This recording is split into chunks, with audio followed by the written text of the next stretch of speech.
Good afternoon. What's up, Vince in double? Because he's on both Twitch and YouTube. He's doing both. What is up, Karen? How is life? So we're gonna test some cams. Right now, this is the built-in eyesight camera from the laptop. What's up, non-fam? And I know it's bleached out a little bit. You know what? Maybe I will close that garage door just for this. Even though I really like the nice weather. This whole week here in Connecticut has been the bomb of awesome weather. Yeah, well, I mean, this is a 2000, and I gotta stop saying it's 2009. I actually just looked at the 2010 iBook Snow iBook, which I'll show you in a minute when I switch over to one of the other cams. I have three cams, and this is really pissing me off.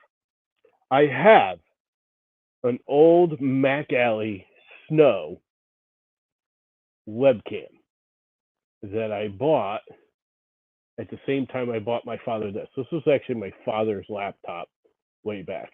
I bought a Mac Mini. I bought Dad an Ibook Snow, and I bought Mom iBook Pro because she wanted the big screen, and you could only get the Pro with the 17-inch. My father's like, I don't want. I almost bought him an iBook Pro too. He's like, I don't want a fancy one. He's like, all I want to do is get emails and search the web. I don't need the latest greatest. I just need the basicest of a laptop. I was like, cool. So I got him this. This is the longest lasting one of all. I shouldn't say that. The iMac my neighbor is using now because her PC kicked the bucket and she's waiting to buy a new one and doesn't know what she wants. Is kind of searching around. She's basically just clueless. Um, but I gave her the Mac to use just so she can again surf the web and stuff. But that's a 2009, 2010 iMac. Anyway, the graphics cards on this thing is just limited to the max. It's like I think it's 256 for a graphics card, and it's shared processor with the main, processor. It's a piece of crap when it comes to graphics. It's old, and it was far from top of the line when it was new, not alone now. So I had an old Snow. I call it Snow. It was a Mac Alley Snow um, webcam, which I believe actually was made to use with this. I mean, it was Snow. It's the same white plastic. It was made to use with this, even though I bought it and used it with my iBook. Pretty sure it's only 480. It doesn't even do 720. Well, the problem with this camera blows out, and it's really difficult sometimes to do stuff and show something off in the garage when I gotta like rotate the whole laptop or point it up or point it down. It's just obnoxious.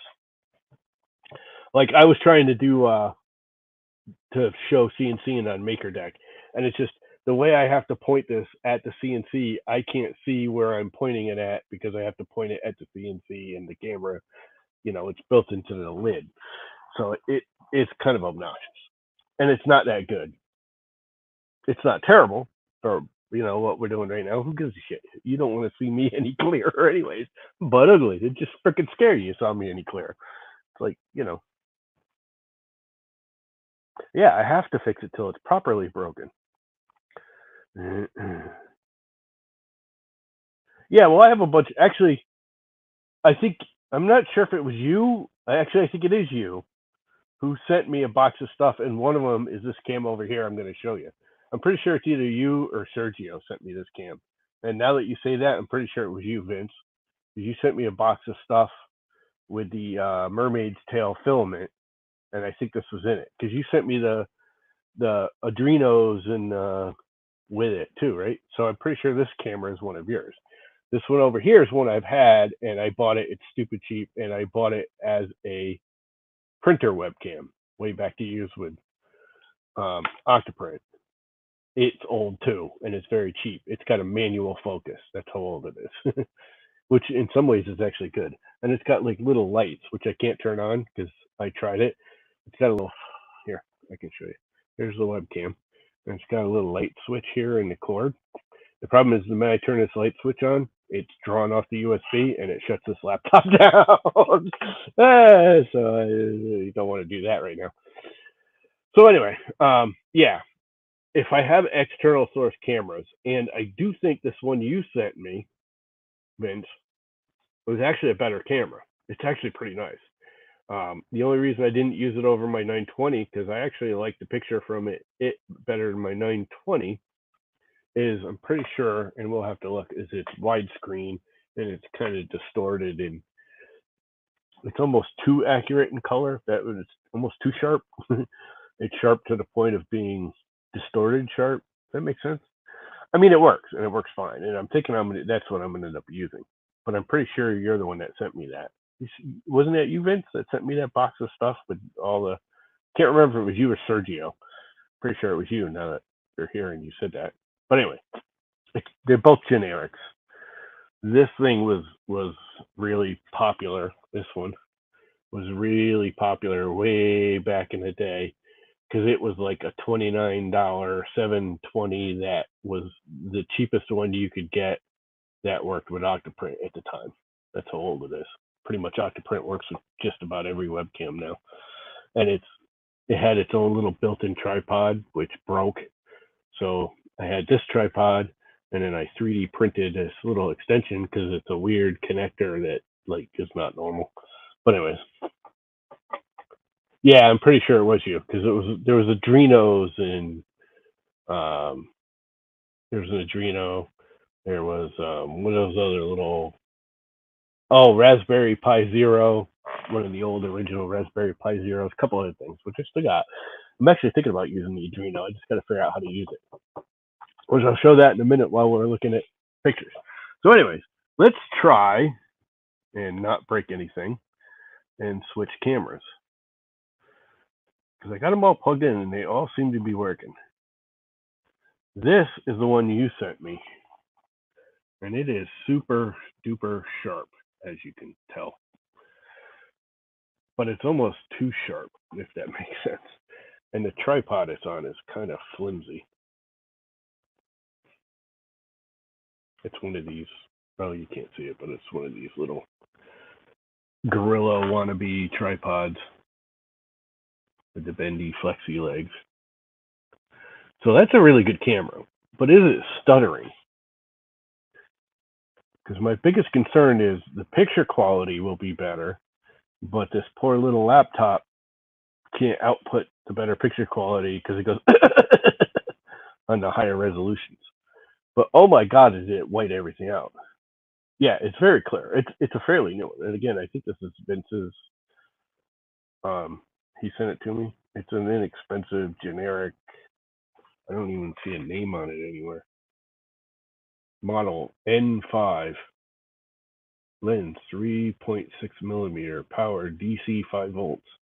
It doesn't even have like a brand name anywhere on it. Yeah, it's very clear. I like it. Is the motion clear? My concern is it's a higher resolution.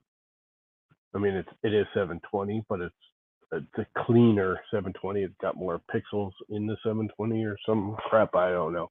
I'm not all that up on it, but it is wider view, which I don't hate out here. I didn't really like it in my room, but out here it might be better. And it does do dark better because I mean it's well lit in here, but it's not like super well lit. But even though it bleaches out the windows, like around the window over here, the window itself's white, but a lot of the stuff around it isn't all bleached out. This is bleached out up here. I can get my finger to work right, because of that's a light right there. So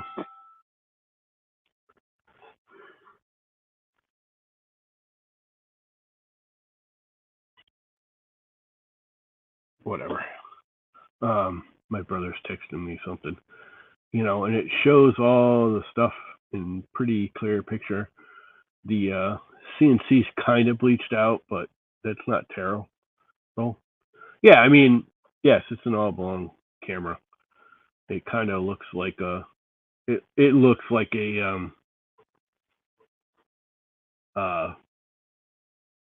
Logitech 920 knockoff.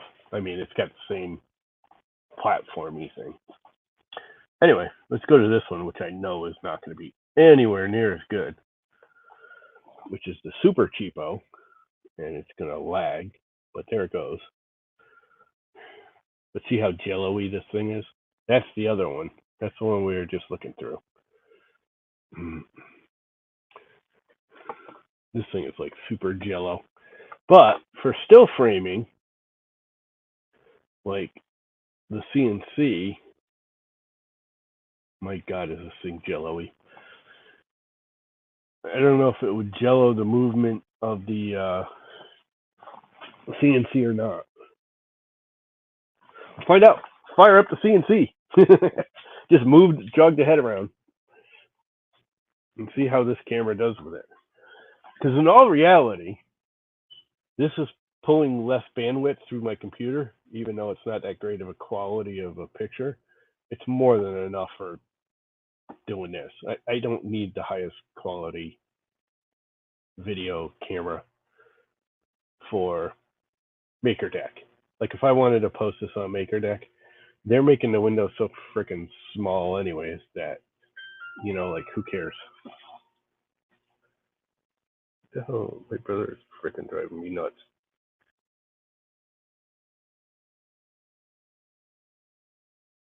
Oh, he built a fence for the thing. If it works, bro. So let's bring the little thingy over here. And let's move. Is it jello in it? Oh, hell yeah, it is.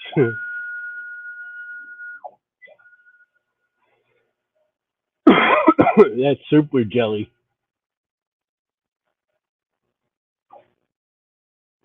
Let's switch to the other camera. I have a feeling I'm going to be using this generic one that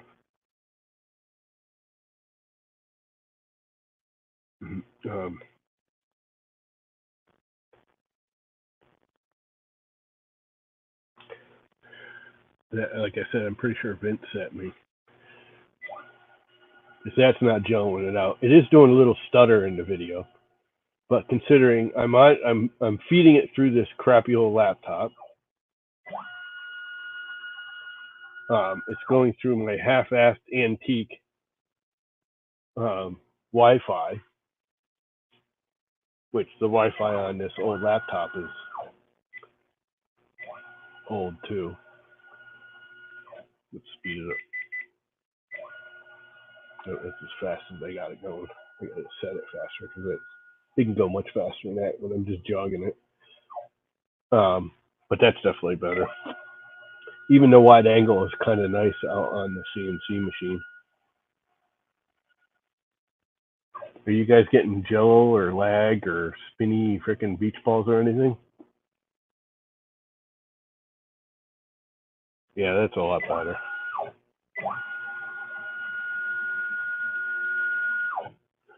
Oh, a lot better.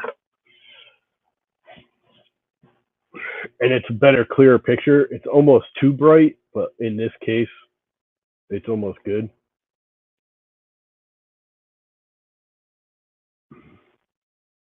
Which is really surprising because you're saying it's smooth. I get jumpies using just the regular built-in webcam, which could be the built-in webcam. I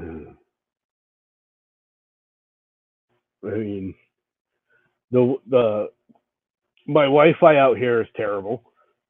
I'm using the old iBook with Wi-Fi and its old system and its old everything, including Wi-Fi, connecting to a very old Wi-Fi station thingy. What do you call it? Base station? Because there's an actual hard line out to a Wi-Fi thingy right over there. If you look right behind this, right there is my Wi-Fi little station thingy, whatever you want to call it. You know, with the antennas. What the hell do you call that? Hub, router, Wi-Fi router, hub, the hub, right? I can never keep all that stuff straight.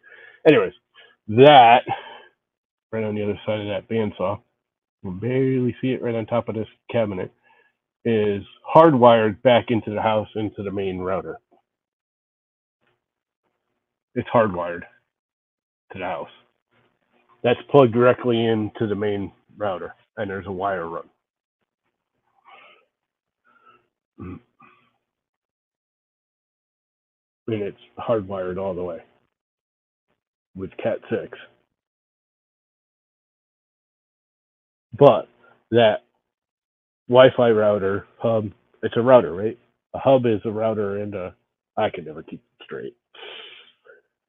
It's plugged into my main Comcast router hub, whatever, do all internet thingy in the house. Yes, the Wi-Fi is in the garage. There's a Wi-Fi router right there that's hardwired back all the way to the house. When I ran power out here, it's all underground. I ran a separate tube for Wi-Fi and pulled the wire and everything. The wire was there. My brother's like, "Oh, let's put Wi-Fi out in the garage. We'll do this and that, and we'll put in, hubs and everything." I'm like, "Why don't we just connect the cable?" He's like, "Well, what do you mean?" I'm like, "Dude, I ran a freaking Cat 5 when I buried the power lines." He's like, "Yeah, but you can't have them in the same tube as it." It's like, I didn't. There's a full communications tube. I put a 2.5-inch pipe because by code I have to put a 3 or 4. I put a 4 in for my power back to the house, and with I have all kinds of safety crap because of where I live. I'm too close to the shore, so we have to have auto switches and everything in case we have a hurricane and part of the building blows away. We have to have like safety switches that will shut off when you attach electrical to a secondary building.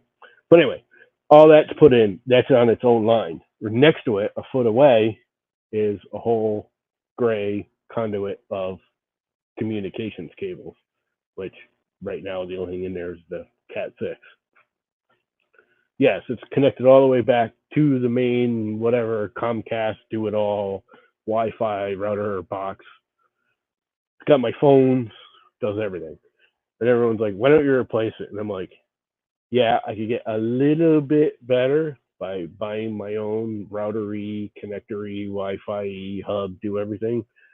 But honestly, for $200 or whatever it would cost to replace it, because I have my phones, I have Comcast phone, landline. To do all that, it's like $200 for the router, and the advantages are minimal, like not worth $200.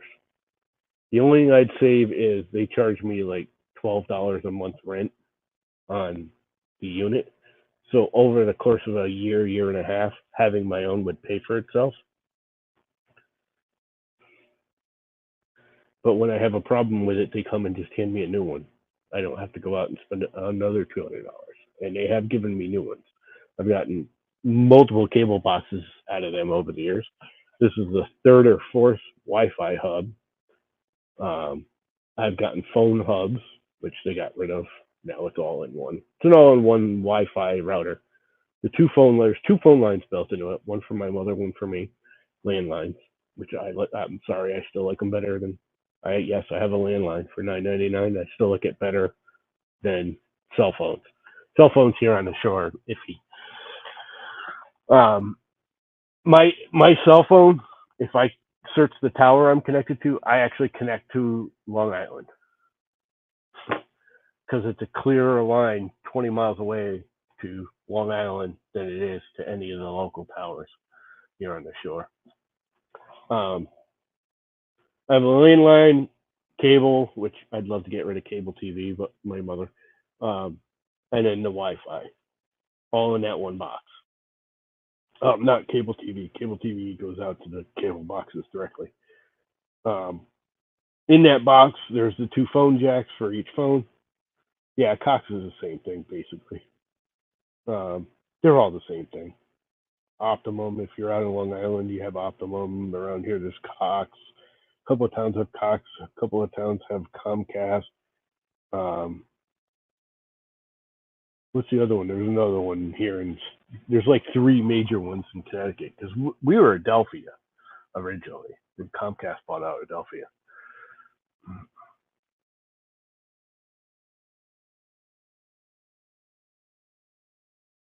Yeah, I could do that.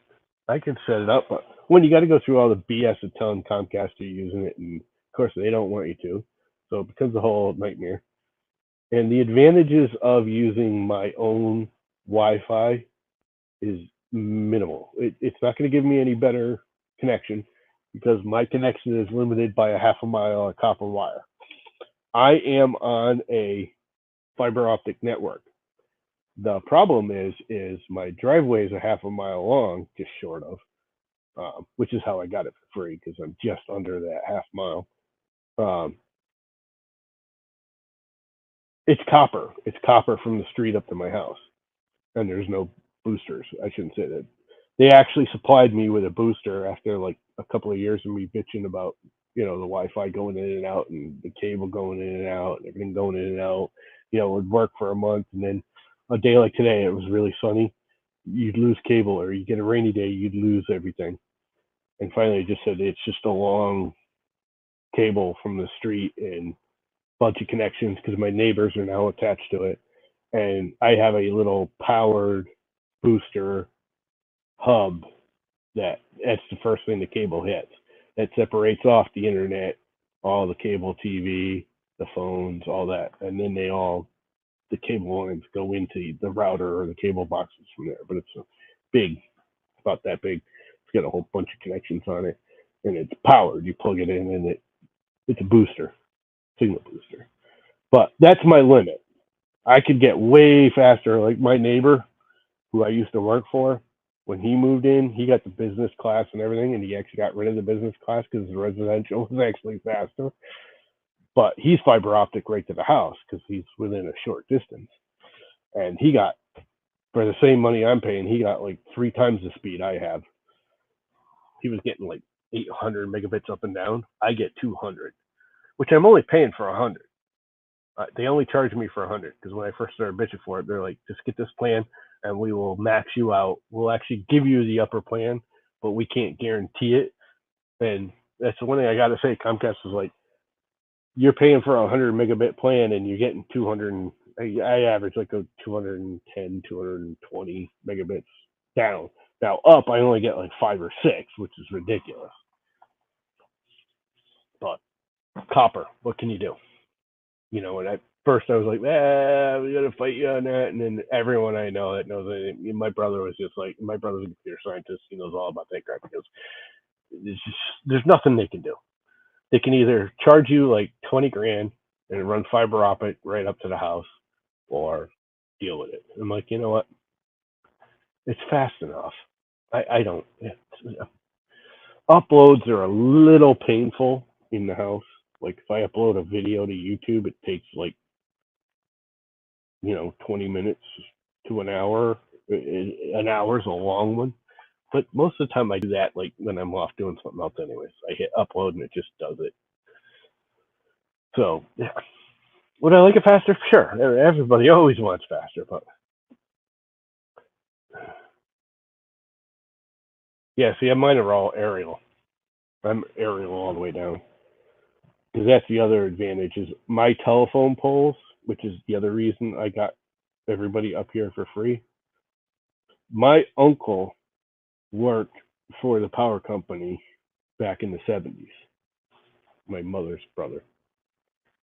When we first built this house, the power company and the phone company were going to charge us like $500 a pole. Now, this is 1970s. $500 was like $2,000 or $3,000 back then, if not more. I'm pretty sure it was $500 a pole plus like a grand to run the power lines up to the house because there's 4 poles from the house to here. 5 poles. 4 poles. 1, 2, 3, 4, 5. 5 poles. Coming up my driveway. Yeah, I would love faster up, but the down isn't a problem. I just don't. There's very seldom that the minute. Literally, most things I download take a minute or less. I'm not going to cry over that. Would I love it to be, split second? Sure. Um, is it important? No. My biggest thing I would like is faster upload. I would like my upload to be closer to my download, which is just not going to happen without doing something about it. But anyway, um, my uncle worked for the power company, and we have the swamp behind us with a small lake, and there was no fire well around here. So what we actually did was donate a right of way of our driveway, because my driveway goes another quarter, half a mile past my house to the pond. There's a house there now. My neighbor's house, they built the house back there 25 years ago. But back then it was just a pond. And we gave them access to the pond as a fire well. Our driveway then becomes a town right of way, basically a road. And the power company had to run the power lines up here for free, because any town road they have to run power lines up to. And there used to be a fire well pump with a screener on it, because instead of just the fire trucks going back there and dumping their hose in the pond and pulling it out, it's a swampy pond. So they used to have a pump, little box. It almost exactly looks like, if you ever see like in new communities where everything's underground, those little green boxes they have on your front lawn that your power and your phone all go into. Look very similar to that. It's just a pump with a filter built into it, and it would pull the water out. What's up, Mr. Cook? It would pull the water out and clean, filter it before it got pumped into the fire truck. It's long gone, because literally like 2 years after they did that, on the opposite side of the road, 156 from my house, is another small pond slash swamp, and the town and state, because the state wanted access, they put in a small like pull off and did the same thing down there. So our right of way went away, but we already had this telephone pole. So anyways, all of our telephone poles, every other one says AT&T, one says CL&P, but neither company is around anymore, because Frontier owns all of AT&T around here. And it actually doesn't say AT&T, it says Bell. When I think about it, the poles actually have a little, the little aluminum thing. They say Bell Atlantic or Bell Phone Company, because they were Ma Bell back then. This is the 70s. Every other pole, because the phone company paid for one and the power company paid for one. So every other one says CL&P, which is now EverSource, and the other one would say Ma Bell, which is AT&T, and then it's now Frontier. But they own the power line, the power poles. So whenever we lose power, they actually have to come up here too and fix it. But around here, if it's a private pole, the power company don't have to fix it. Like if a tree falls on the power line, they don't have to fix it. They usually do. They'll come and do it. But so many feet, 1,000 feet, whatever it is, off the road, they reserve the right to say, no, you have to do it yourself, or get someone to do it, or pay us to do it. But ours is free right up to the house. The only thing I would have to pay for, what's up, Lester?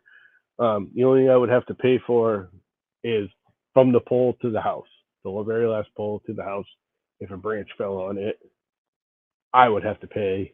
The power company still comes and fixes it here, but I have to pay an extra in my monthly bill for like a year, like $100 extra. But with that, they also here now.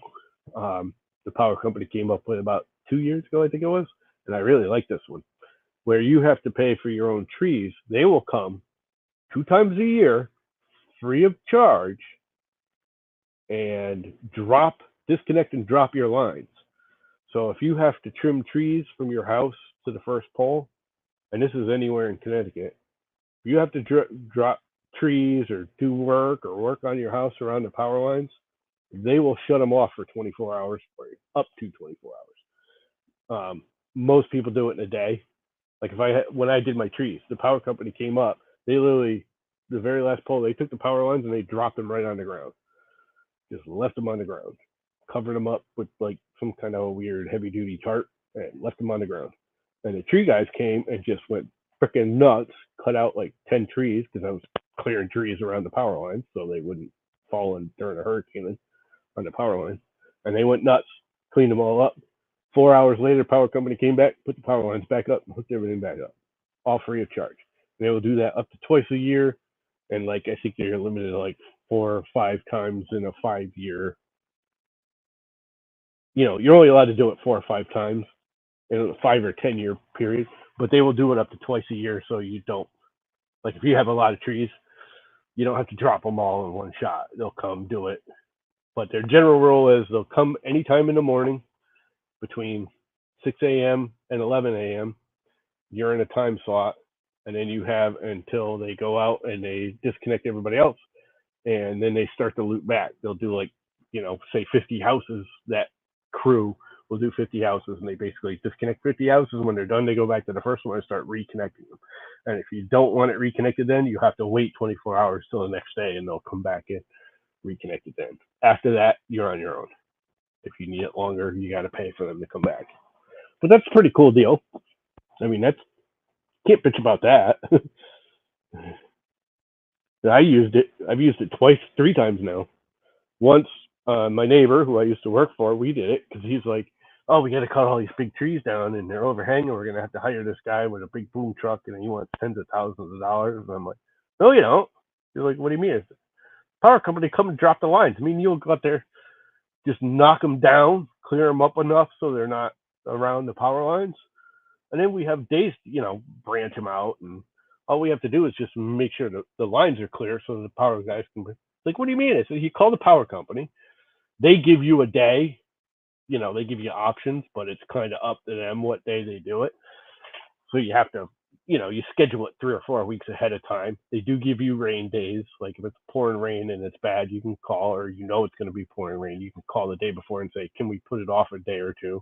And again, it's kind of up to them what day next you get, but blah, blah, blah. It's somewhat understandable considering they're doing it for free. And yeah, we knocked down all the trees and just dropped them. And I did the same thing here. I dropped like 6 around this pole because they're literally overhanging the pole. And the power company comes and they trim the trees, but they just trim them back. They don't. They only do the 10 or 15 feet around it. So if there's crap up above it, they don't touch it. Mm-hmm.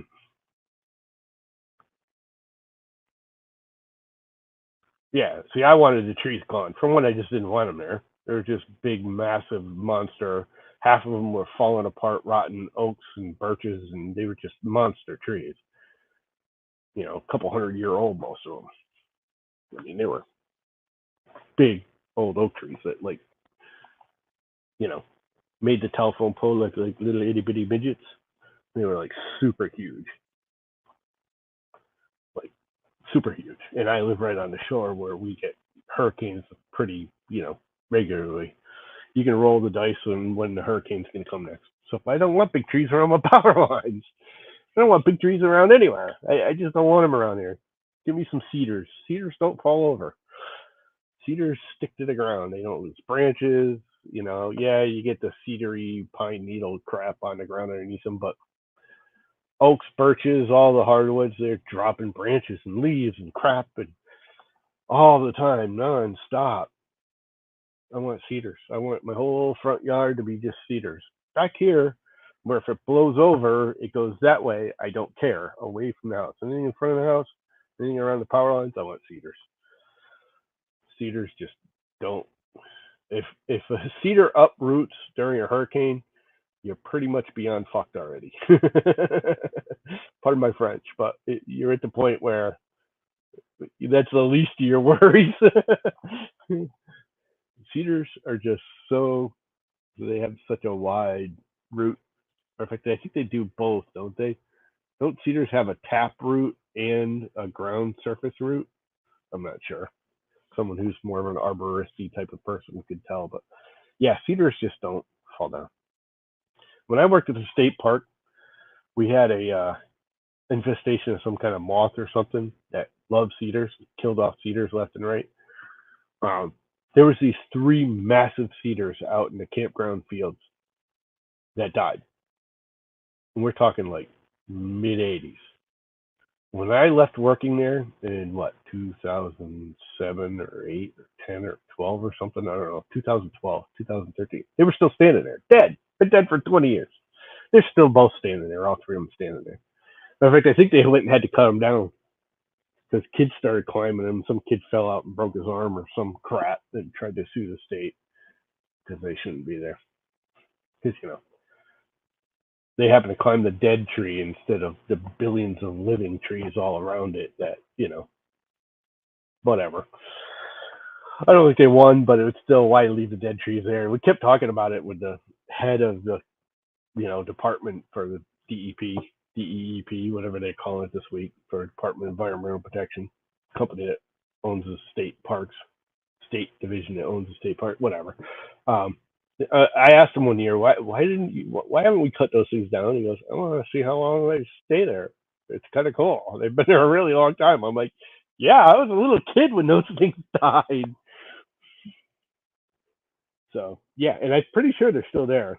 I don't know if they cut them down after that because the year I left, some kid fell out of it and broke his arm or broke his wrist or did something because he was climbing in the cedar tree that was dead.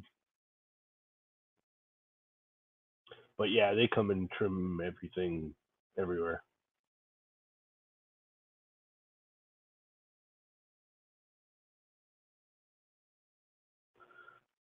For a 1-to-1 bust. Well, that would be a good deal. That would be a good deal.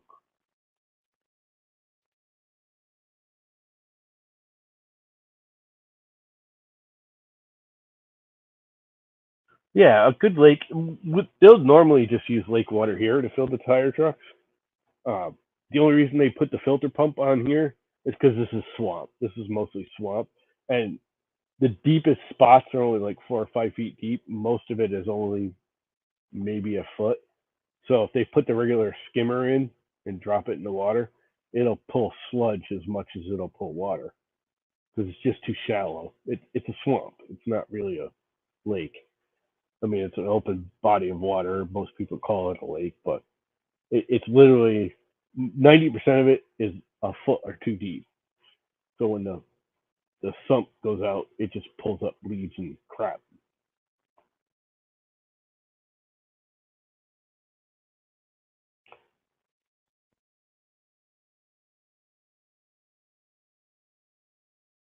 Yeah, there's a lot of those. Rocky Neck still does that. When you first drive in, all the apple trees are the inward lane is on the right and the outward lane is on the left, and the whole road is lined with apple trees.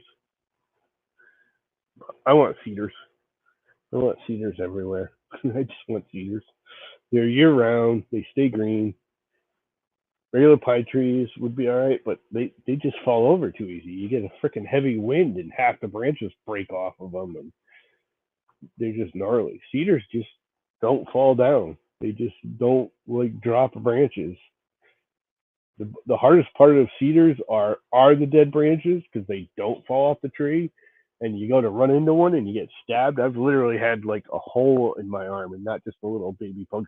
I'm talking like a thumb-sized hole in my arm. So I was doing the riding mower, kind of leaned out as I was going into the cedar tree, and the branch just jammed right into my arm, just above the elbow. Big old freaking scar right there. I don't know if this camera will pick it up. That's where a freaking cedar tree like skewered me. That's the hardest part of cedar trees is the branches don't fall off. And they're just dead. And they're spears. I like me some cedar trees. So this is actually working. This camera is working really, really well. This is better than the built-in camera.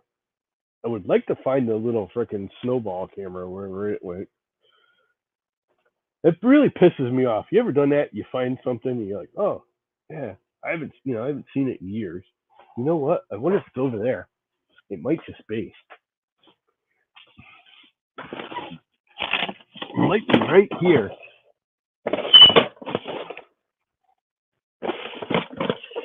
I thought I brought it out here. It is. I knew I'd seen this thing.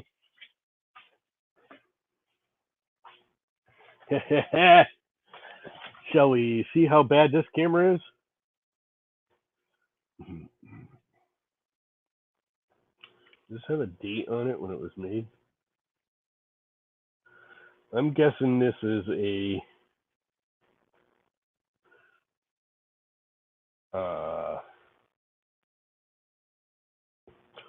wow, really dirty. Mac Alley. This is the Mac Alley Snow. It was made to clip on these laptops. Got a little weird clip. Back before laptops had webcams. Let's see, that's the one we're using, so let's disconnect that one. Hopefully this doesn't black out if I plug this in the middle of usage. I don't even know if it'll work. Will it even see it? Let's see if it'll even see it. It sees it. How bad is the camera picture on that? Wow, that is like really terrible. That is foggy. Now, this has a manual focus too, now that I remember correctly. That ain't bad. Now, it's a Mac, doesn't need video drivers. Unlike all that PC crap. It's actually not bad now that I got it somewhat in focus.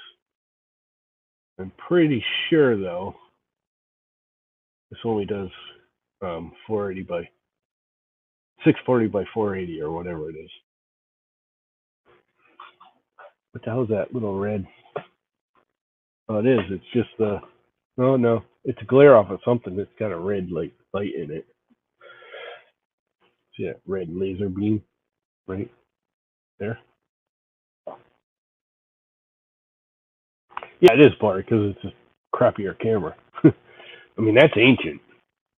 That's literally my very first ever webcam. And I'm pretty sure, I want to say it's older than this laptop. I'm trying to think if I had this.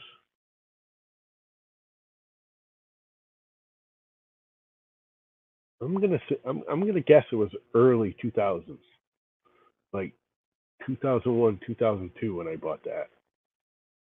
And I'm pretty sure it doesn't even do 720. It does 640 by 480, and that was considered high resolution in its day.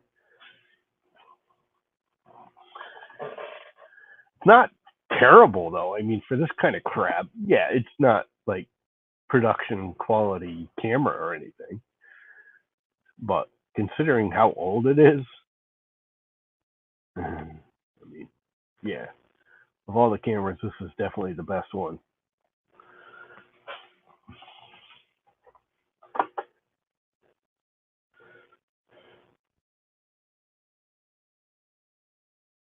I want to like turn the lights on with this one. I'm gonna try it again just to see if it'll. If I lose you, I'll be right back. Oh look, there they go. They're kicking on. And you can actually adjust the brightness. It's got a little whirly diggy thing here. You can spin it and that makes them go brighter or dimmer. This is supposed to be like a face cammy, illuminate you, which didn't really work very well. So the winner is definitely this camera. This camera is of all is by far the best. The least jumpy too.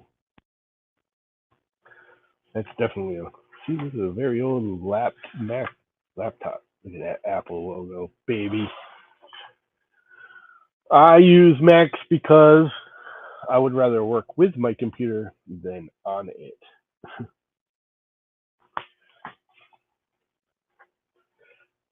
I gotta say, this thing still works. I am pretty impressed. I like this little old camera. It's just tiny. It's way smaller. This doesn't work with Raspberry Pis. I don't know why or what the coding bullshit is about it, but it doesn't work with Raspberry Pis. That one does, and this one does. This one actually worked really good with the Pis, with Octoprint. That's what I originally used this for. This is my Octoprint camera. Back in the day when I gave a crap about videoing my 3D prints. And then I kind of faded out of it, and then this was sent to me. And I like this. You know what else works really good? Are the WiseCams. You can hack the old WiseCam 2s, which you can't do with the newer 3s. But the old 2s, which I have one around here somewhere, you can hack those and turn them into a regular webcam, and the image quality is actually pretty good. Although I gotta say, this is not bad. It's not bad at all. I might have to use this as a secondary camera in the house too.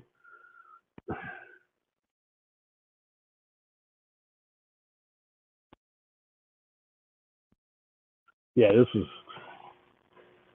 this came out when webcams were like still a new thing. It was like a new thing back then. It was mostly a Mac thing back then. Like most things start out as Mac and then the PC people take it over and generally do a better job of it. Apple does everything new and then the PC people take over. You know what else I can do? I can install my paper towel holder, which is printed with flexibles. Wow, that's really blowing out that red. That is like it's almost cartoon quality red. It almost looks like a cartoon. The red is so red.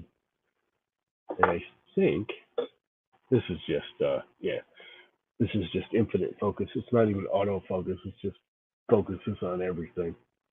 That's in focus. Or that is in focus. Way off in the background. It's just infinite focus. Where these both have, this is a manual focus. You actually turn the little knobby here to focus it, which is obnoxious because you go to turn it and your fingers are in the way. So you end up focusing on your fingers, which is always fun. So anyway, maybe I should flatten my board. You guys want to hear the CNC go round and round and round? Oh, I can't do that because I need the computer to do it. I mean, I know this computer won't do both.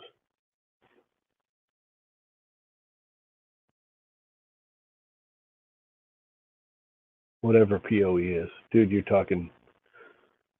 just talking frickin' Charlie Brown teacher to me, man. All I hear is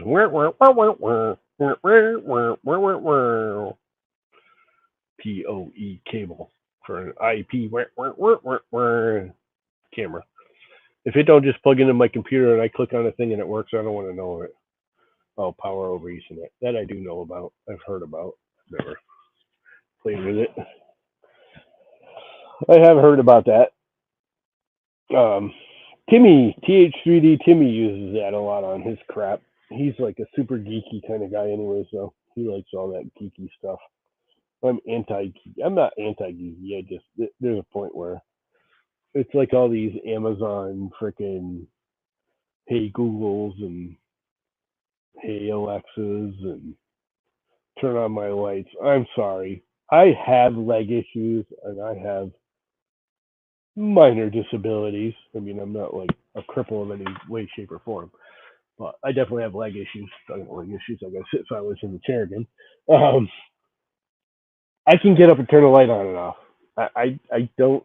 I'm not that freaking lazy that I need Google to do it. Now I can see with some of these guys, especially like these streamers and stuff, where they want to sit while they're streaming and have their fancy flashy lights go from red to green to blue or whatever. But turning your lights on in the living room or turning on your my mother has one for the coffee warmer. The switch is on the coffee warmer. You can literally do this. And I mean, it's literally like she's sitting in a chair and it's this far away. If you can reach the coffee cup, you can reach the switch. But she has to have Google. And it's even funnier because hey, Google, turn on the coffee. Hey, Google, turn on the coffee. Hey, Google, turn on the coffee.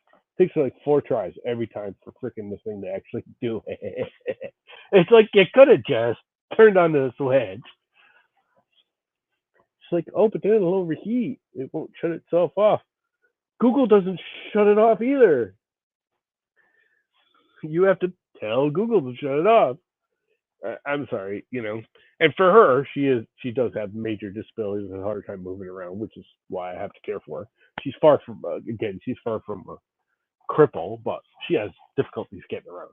I mean, she's old. Um, she's far from a spring chicken. Um, I get the lights thing for her. Like, hey Google, turn on the bathroom light, or hey Google, turn on the overhead. For her to get up and move around and turn on switches and stuff that I can't put. The freaking coffee pot one kills me, or the light that's literally less than an arm's reach away. If it's in within this range,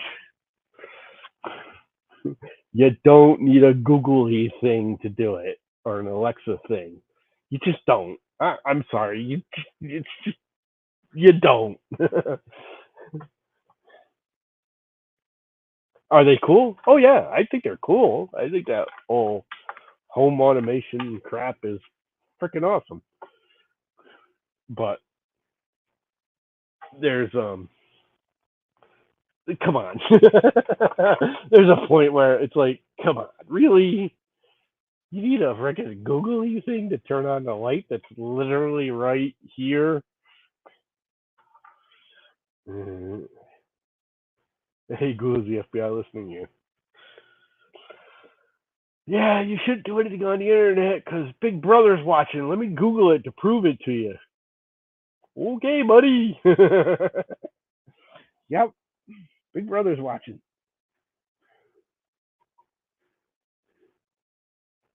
God, could you imagine going back to the 60s and 70s when that whole Big Brother freaking craze was going on? I mean, I was a little kid and I remember that. And oh my God, they're all listening in and your phones are being tapped and you should be on a private network. And now it's like, hey, Google, show me, whatever. I feel secure. Because, only Google's listening because, they're not going to rip you off. Or Alexa. I'd be more worried about Alexa than Google, to be honest with you, but that 6 of one habit isn't the other. I mean, I'm not anti-Amazon. There's people who are completely anti-Amazon. I love Amazon. I love that they deliver stuff. You know, I can order something today, and I generally have it tomorrow now. Again, even COVID at the point where they're pretty good about it. Um, are they the cheapest always? No, but a lot of times they are. It's almost cheaper sometimes to buy from Amazon than it is to go to the store, and I don't have to go to the store then. And I don't like being in cars.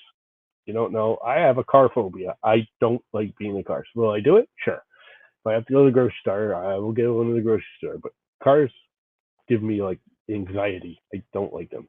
Could happen to be with my body being torn apart in a car 3 or 4 times in my life.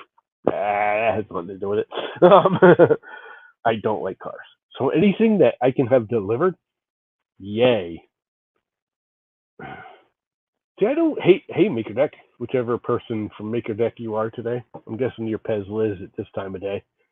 I think I've got the whole who's on first, what time of day. Oh, it's Chris. Hey, Chris. It's Chris Perilio Oreo. Chris Perilli Oreo. Um, had to pop for a meeting, or go to a meeting. Anyway, um, yeah. Where was I? Don't matter. Big Brother.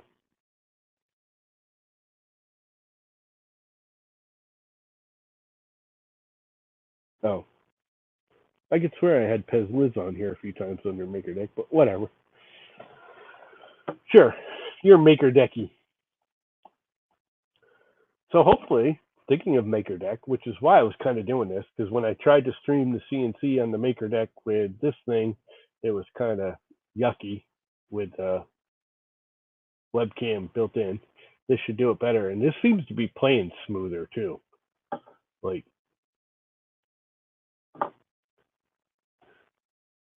haven't been in a house in for a month. I'm gonna go get a check and get the mail. Yeah, I don't even have to do that. We have direct deposit. Um, I go get the mail like twice a week. I bring the garbage down. Think of that. I got to take garbage down. The garbage cans full in the house. It's beginning to stink, which is unusual because we don't anything that generally stinks other than like a chicken carcass Doesn't go in our garbage. I compost anything that's a vegetable or coffee or paper. A lot of the paper cardboard stuff I grind up and I just throw in my compost pile, which looks like I'm growing. Here's a cool one for you. Totally different subject. Let's just change the subject instantaneously. Um, my compost pile, I just throw everything in, or have been. I got to stop because my neighbor's dog got freaking sick the other day, and she asked me to either fence it in or figure out something, but to stop until I did something. I cover it, but the dogs dig underneath it. Um, and got a banana peel or something. The dog got sick, so she asked me to stop for a while and either figure out a better way to keep the dogs out. But anyway, I throw all the crap in.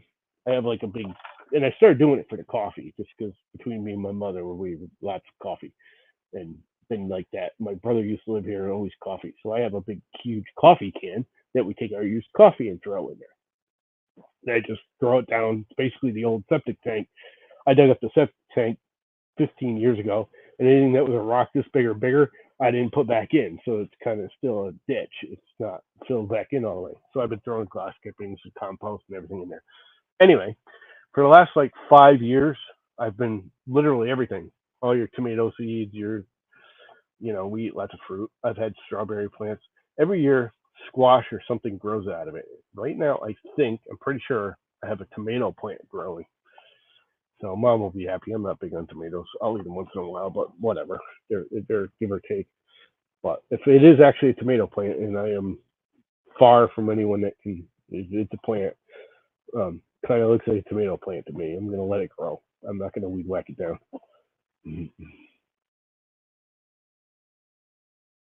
Go for it, Rover. Um, so anyway, my compost pile is growing stuff every year. Like the last 4 years, we've gotten big squashes out of them. One year we got like summer squashes. The last 2 years we got like regular squash. They look like funny bowling pins. I don't know what they call them. Squash, ugly squash. And then one year we got the little round like bell squashes out of it. It just randomly grows. I just throw the crap on the ground and I literally just throw it on the ground. The critters, like before they had all the dogs, I didn't care. Squirrels and everything got in. I don't care. So, let them eat it. If it makes them happy, let it. As long as it's not killing them, it's all clean food. Um, the dogs got sick on something. Onion, actually, I think. Are dogs allergic to onions? Is that what it is? Dog got it in the onion skin. I thought it was banana, but I think it was onion, actually. Anyway, dogs got into it. I actually put chicken wire down and put stones all around it on top of it to keep the dogs out for the last like year since the puppy's been here. And that frickin' dog digs right underneath it. There's a tunnel. Like she digs.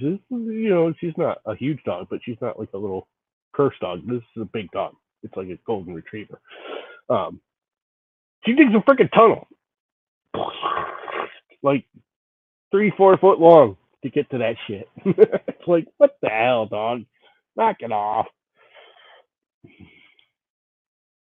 So yeah, I gotta find a better way to do it. And I don't want to put up a fence. I hate fences. Just don't like fences. It just makes my life miserable around it because now I got to deal with a fence and clean it up. And when I'm mowing and weed whacking, because when I mow, if there's something growing in that compost pile that I can't ID, I just mow it. Where if I put a fence, then all the viney crap grows up in it. And you can't really weed whack it because it just beats on the weed whacker string, and it just becomes a pain in the ass for me to fence it. I hate fences. I've never liked fences of any kind. I get why people have them, for pets and animals and keep them in the yard and control their dogs and whatever. But I've always hated fences.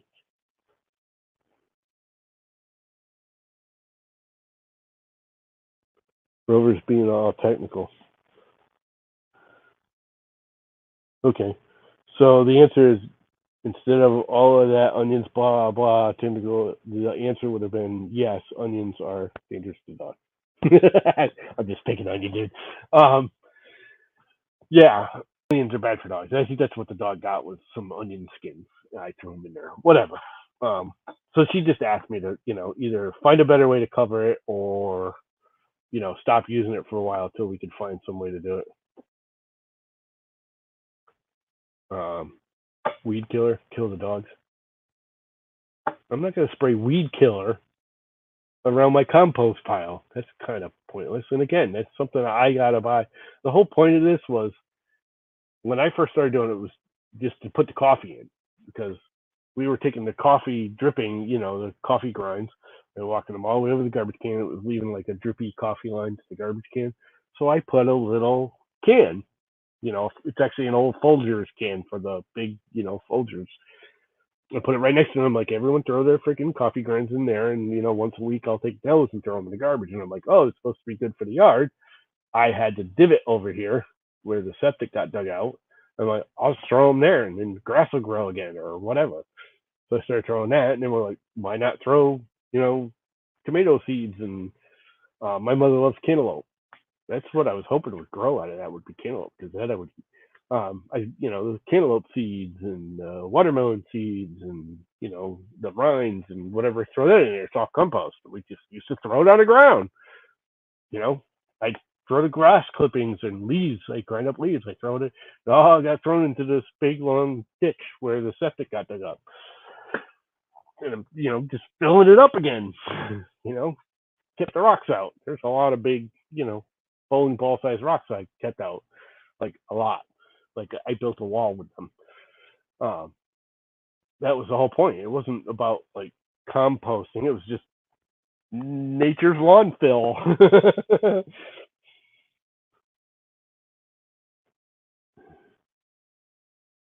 Put a need to fence concrete floor. No, not. It's just that's just time, energy, money. I'm not. This was all to be a convenience, simple thing. When it becomes complicated, I'm just gonna stop and everything goes back in the freaking garbage. It's not that important to me. I wasn't doing it for any, you know, reason other than well, why not? Yeah, it's just good fertilizer. It's good. It just the other thing is that it was making it so the garbage didn't stink because 90% of your stinky garbage is rotten vegetables and meats and stuff, and really don't throw out that much meat because most of the meat we eat is boneless. Hamburger, ground up chicken. I'll have a chicken carcass once in a while, but we've gotten pretty good at I do that on Friday or Saturday. So by Sunday, I gut the carcass, keep the meat, and the carcass goes in the garbage and goes out Monday morning because that garbage goes out every Monday. We still have town pickup here. So, the garbage doesn't stink. And I'm not taking the garbage down 2, 3, 4 times a week. I take the garbage down maybe once a week now because all that's in it is like really bad garbage. It's not even bad garbage. There's not that much garbage because we recycle. So I take the recycling down more than I take the garbage down because all the scrap vegetables, fruit, vegetables, all that crap was just going into compost. So it was like easy. I walked outside, I dumped it on the ground, and I literally will used to go out and go shake it out on the ground, rinse the freaking can out with the garden hose, and bring it back inside. There was no. Now it's become an issue because the dogs. A lot of people would be like, "Oh, well, tell the dogs to stay in their own yard." I like the dogs. The dogs are fun.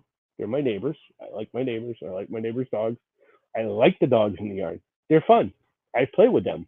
They come in the yard if they're here. Like a lot of times, I'm surprised you haven't heard them today because I know she let them out. I can hear her out yelling for them. A lot of times, if that door's open, they'll come and stare at me at the door and like be like, "Come out and play." I mean, they're my neighbor's dogs, but we get along. So I don't want to, be a douchebag and say, "Oh, keep the damn dogs out of my yard." Then I like the dogs in my yard. They keep the chipmunks and the squirrels at bay. If nothing else, and they're puppies. Everybody's here. The dog's here, just so you know. He's got 2 dogs. He's got 6 dogs. They got 2 dogs. They got 4 dogs. They got 3 dogs, I think. And my neighbor out back's got 2 dogs. And they run in packs, and we all just don't care. Whatever. It's all kind of swampy woodland, and you'll hear all the dogs running around in the yard, and they're all barking and playing and whatever. They're dogs, having fun. Let them go. They ain't hurting none. As long as I'm not finding big piles of dog crap in my yard, I don't care. I'll let them play. I like the dogs. I don't want any dogs.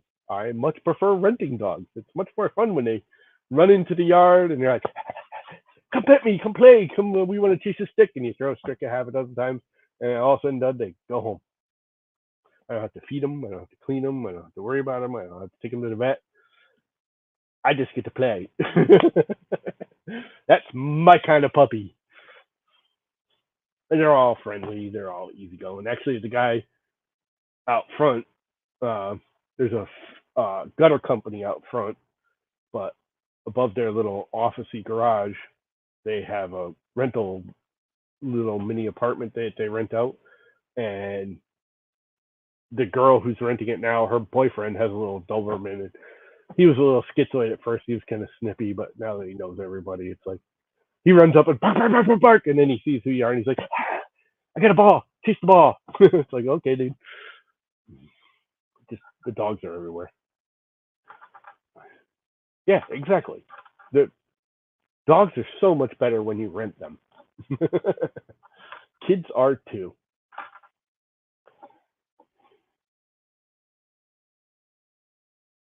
Yeah, send them home to their parents. Yeah, I concur. Rental dogs are the best dogs, and they're cool dogs. They're just dogs. They're happy-go-lucky every day. They're not like some kind of purebred fancy. They're just mutts. They're all rescue mutts. Everybody around here has a rescue mutt. The only one out front is some kind of fancy purebred Doberman puppy. He's still a puppy. He's only like a couple of 3, 4 months old, if that. He's a little puppy. But yeah, sure. My brother keeps coming over. What the hell? The dog's running the yard. It's like, yeah. Why don't you get him and keep them out? It's like, why? They're dogs. Well, they're not hurting anything. I don't care. They chase chipmunks and squirrels and keep other rodents and crap out of my yard. I like the dogs. Best kind of pet in the world. The one you don't have to feed or take care of. They just come visit. I like that kind of pet. All I want now is a cat to chase the mice away. If I could get the dogs to chase the mice out of here, that would be even better. Although since the puppy's been around, the mice have been less, and I'm wondering if it's because I just been killing them off. They've finally gotten a clue of not coming into my buildings, or the dogs are actually chasing the mice away. That and the osprey we've got a lot of bird of prey around here that's in the last 5 years there's a lot of osprey, red tail hawks, owls. Owls are insanely popular around here all of a sudden. Nope, don't want no little rat dog. Sorry, nope. I don't like little chihuahuas or any of those. I mean, they're all nice. You can have your little. I can't stand them. The one thing about all these people dogs, they're all like labs and golden retrievers and mixed breeds and huskies, and I think he's got like a husky German Shepherd golden retriever mixed thing. They're all none of them are huge either. Not one of them's huge. They're all just your basic everyday dog. You're a mutt. That's my kind of dog. I don't want them little rat dogs. I don't want the big Great Danes either. That's just ridiculous on either side. Not that I have anything against them. I actually my neighbor who used to be my boss a long time ago, I did some housework for him, had these massive Great Dane monstrosities. Like they literally stood up to my chest, like monsters, multiple 100-pound monstrosities, and they were awesome. But they were huge, like really big. But yeah, I prefer the good old fashioned everyday mutt, just mutts. Nope. If I want to chase mice, I want a cat. Cats are easier to deal with than dogs. You don't have to worry about a cat. My only problem with cats is I can't. They won't. I can't even go to a pound and get a cat now. because the state had a turkey problem and they brought in fisher cats. Well, if you don't know what a fisher cat is, a little otter, not that big, but the little otter is mean as like it makes the Tasmanian devil look like a freaking baby. Um, these things are nasty. They eat cats, and they're smaller than most cats, and they will eat a cat. They will take on a cat and win and eat the freaking cat. So when they brought those in, yeah, the turkey population went way down because we had a massive problem. Like hundreds of them used to be in the streets, just like sitting in the streets, and you couldn't drive anywhere. You had to run over turkeys. You literally had to run over a turkey to like drive to the highway. You just couldn't avoid it. You had to. So we had to do something about the turkeys. But fisher cats are probably not the right thing because they eat all the domestic cats. So now if you go to a home and say, I want an outdoor cat, they're like, have a nice day. They won't let you have one. Cats here are indoor only.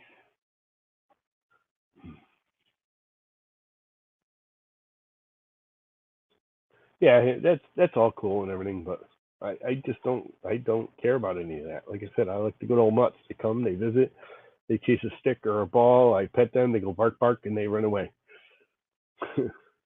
They go off and play somewhere else. I don't need. I don't want. I don't ever want a dog. I will never own a dog again. I've had dogs. Like dogs, no problems with dogs. Just don't want one. Don't. There's too much work. Cats are easy. I can go away for a week. You take the frickin' bag of cat food and you slip it open, and the cat's happy. You make sure it's got a bowl of water. Change its frickin' litter box if you're going away where it can't go out. We've always had outdoor cats. We've had cats by the dozens here growing up, and we never. When I was younger, we didn't even have a litter box. We had 4 cats. Never had a litter box. Cats went outside. They never went in the house. They were outdoor cats, and they lived outside. They were outside more than they were inside. They came in at night. We fed them. Obviously snowstorms and stuff like that. They were inside. Even then, we didn't need a cat litter box. They usually would frickin' as long as we shoveled off right here, they'd go outside and poop, and it would always be in a pile, and it was a nightmare then. But they almost never crapped in the house. But the only bad part of cats was, puking up fur balls. They were easy, but can't have outdoor cats around here anymore. Which is total bullcrap because my neighbor has 2 or 3 cats, and he's got 2 or 3 cats, and they're outdoor cats, and they're fine because the dogs keep the fisher cats out of here. There's so many dogs.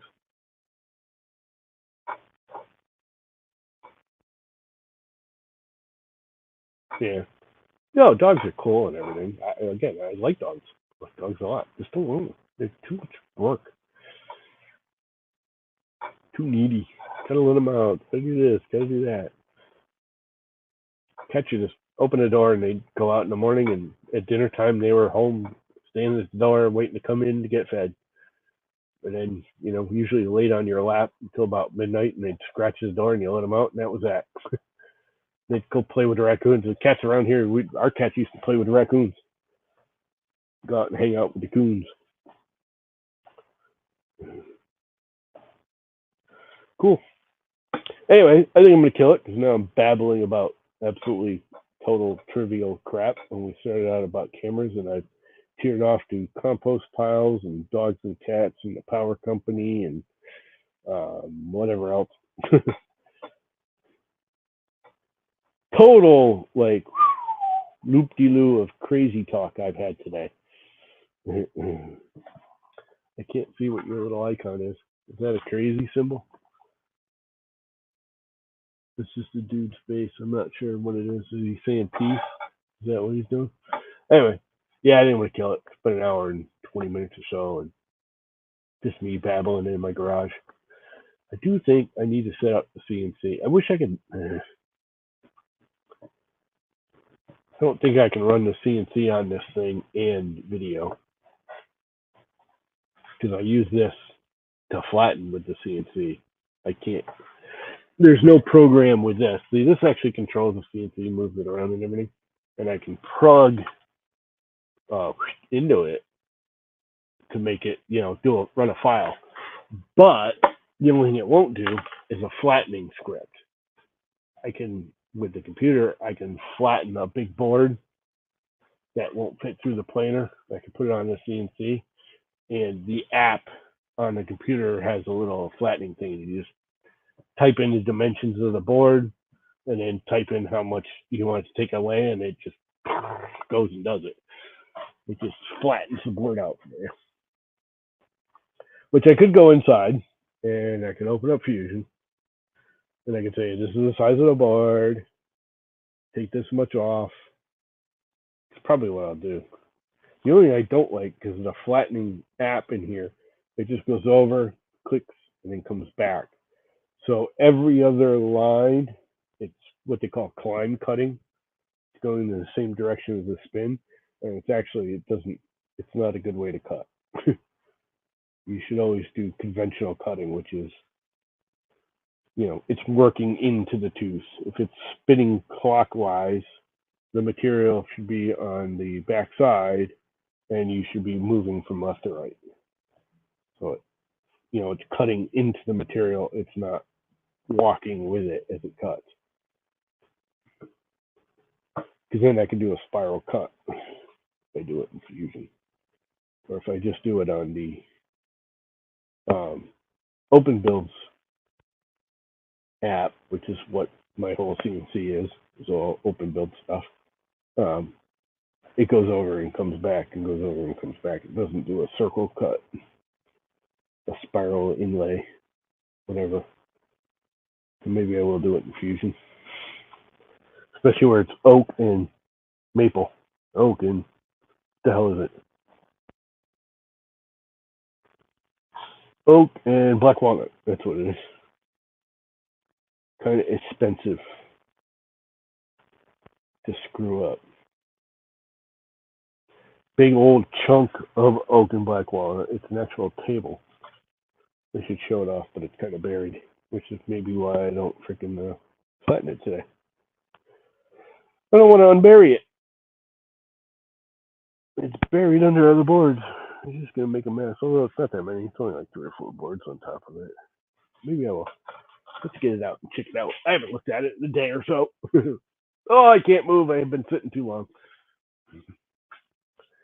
And I think I can just take these and stuff them up here and just kind of slide this out from underneath them, and they will just drop. And they do. So here is this big ass chunk of 2 1/4 inch, I think it is right now. It'll be about 1 3/4 to 2 when I'm all said and done with it, flattening it. But it's solid reclaimed oak. You can see all the nail holes, which we're leaving. But in the center is black walnut. And it's one big ass chunk of black walnut. And that right there, that chunk of black walnut's like $100 just for the piece of wood. That's before I touch it. Probably more. Nah, it's about $100 for that. Thereabouts, maybe a little less, maybe a little more. But it's all glued together, and I gotta flatten it. And I think it'll make a cool table. I haven't decided exactly what to do with legs yet, but I think it's gonna make a wicked cool, like, little coffee table. It freaking weighs a ton. I'll tell you that. It is heavy. This is an older computer for just the CNC. This is a 2010. I keep saying 9, but it's actually a 2010 Ibook Snow. You ain't gonna get much older than that. That'll run the CNC. Anything older than that won't even run the CNC. I don't think. I don't think the app will. Matter of fact, I think there's actually an update to the app I can't run because it won't run on this older computer. I have to run the older version, which is fine. It works peachy. I've never had a problem with it. But I do think there's an update that it keeps refusing every time I go to turn it on. It does the whole auto update thing, and it says, "Oh, you can't update it because it won't run on this computer. Please update your computer to a newer operating system." I'm like, no, because I can't. So get over it. Because it's too old. Yeah, this is the old computer to run the CNC. Fix it till it's properly broken. And it's pretty much properly broken. So anyway, I might run the flattening script on that. How bad is it? I ran the hand plane over it, the electric hand plane. We got the joint somewhat smooth. How good is this camera? Can you actually see where I burned it accidentally right here? Can you see that mark? Where the hand planer wasn't quite stopped running. Oh, there's a deep groove there too. I must have missed that. Anyway, it's ready for the CNC to be flattened. Just a little too wide to go through the planer. If it ain't broke, fix it till it is. Fix it till it's properly broken. Don't you know that's my motto? I even got stickers somewhere. Fix it till it's properly broken. There you go. Right there. See that sticker right there? Right there. It says, fix it till it's properly broken. Those are my stickers. Anyway, so if I flatten it, yeah, it's a wide angle lens. It's fisheye. For out here, who gives a crap? That's actually a good thing covering the CNC. It covers more area. I might. If I do a script and I write G code to flatten that and put it on an SD card or a memory stick, I can plug it into the controller, not use this laptop, and then I can stream it onto MakerDeck.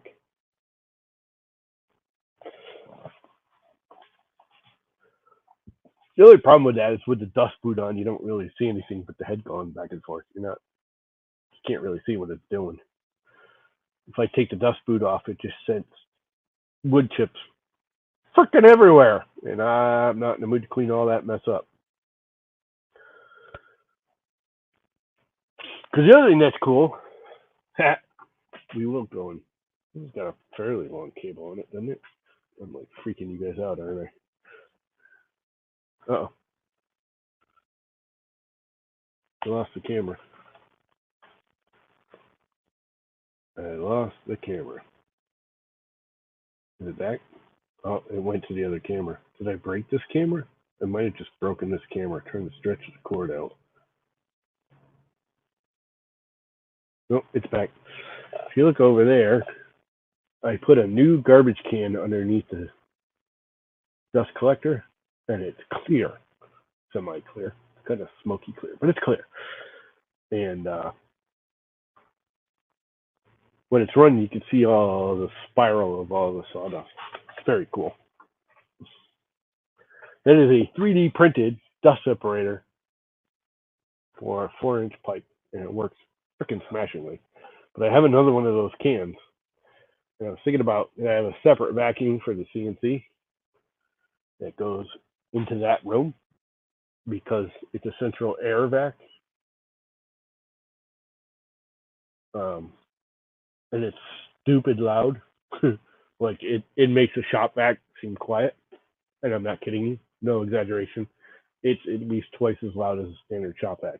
It's freaking loud, but it's wicked powerful. It's just ballsy. It's a super ballsy vacuum. I have a dust separator on that, a littler one, because it's all 2-inch pipe, it's not 4-inch pipe.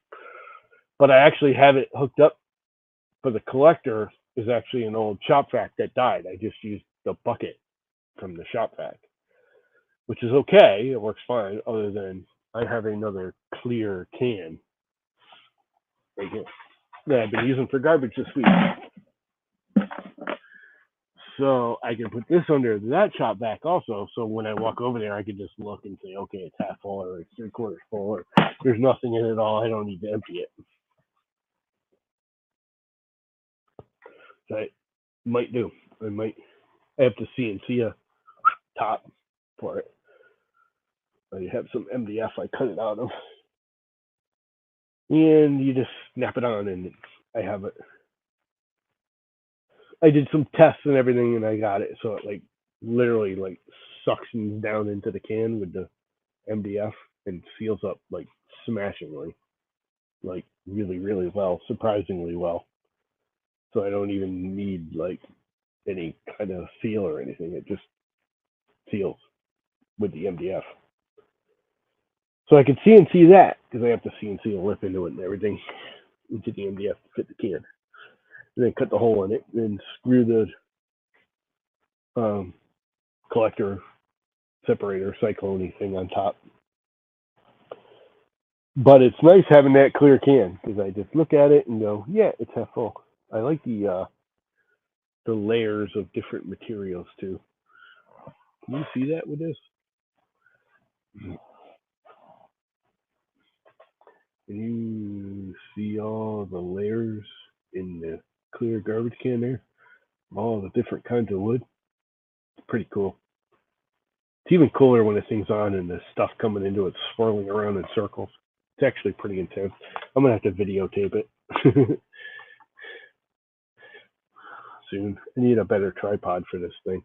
This one's kind of neat, but you can't really stick with it. It's a set it up once and leave it the hell alone thing. The minute you move it, it all gets catawonky. Gets all catawonky. Anyway, yeah, I'm gonna kill it. It's been an hour and a half. Nobody's really watching anymore anyway. So, see yous.